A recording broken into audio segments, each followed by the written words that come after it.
অবদান সন্তানের উপরে অনেক বেশি। এরে আব্বা জান,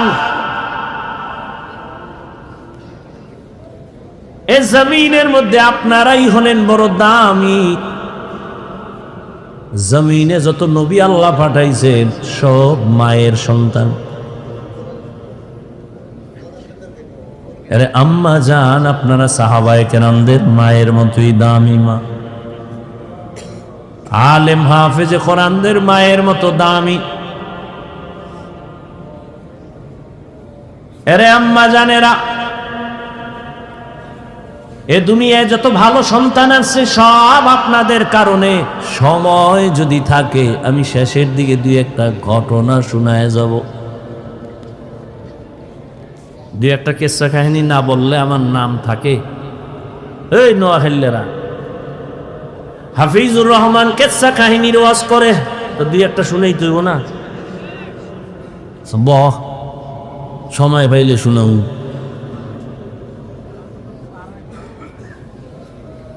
তবে শুনিয়া রাখিস রে নোয়াখালীর যুবক,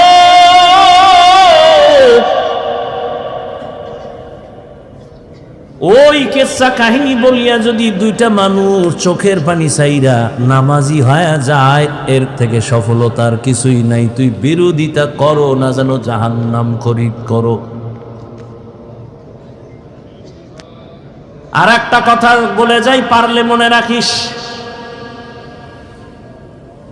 জাহেল কোরআন হাদিস সম্পর্কে কি বুঝবি? তোর কলবটা নষ্ট হয়ে গেছে।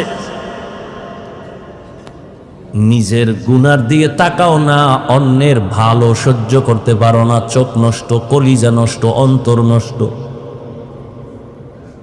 জমিনের মধ্যে যত বড় কিচ্ছা কাহিনীর কিতাব আছে, শ্রেষ্ঠ কিচ্ছা কাহিনীর কিতাবের নাম কোরআন।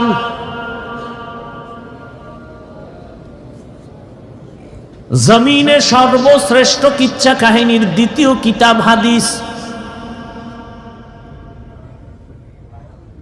এবার ওই জাহেলদেরকে বুঝাবার জন্য একটু আমাকে ওলামায়ে কেরাম একটু আমাকে সায় দেন, একটু সাহস দেন।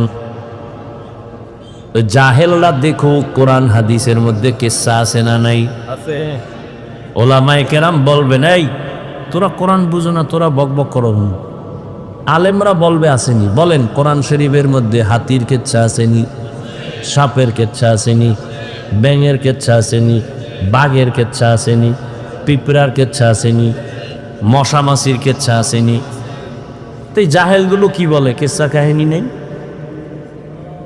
বরং আমি যদি বলি, সময় নাই, 2000 আয়াত আছে শুধু কেচ্ছা কাহিনী, কেচ্ছা কাহিনী, কেচ্ছা কাহিনী। কয় হাজার আয়াত? 2000। সময় নাই, দিছে তাফসিরুল কোরআন মাহফিল। 1-1.5 ঘন্টা কি হবে? টানা এক বক্তাকে 2-3 দিন দিলে তো এবার একটা বিষয়ের উপরে আলোচনা করলে এবার কিছু বোঝা যায়।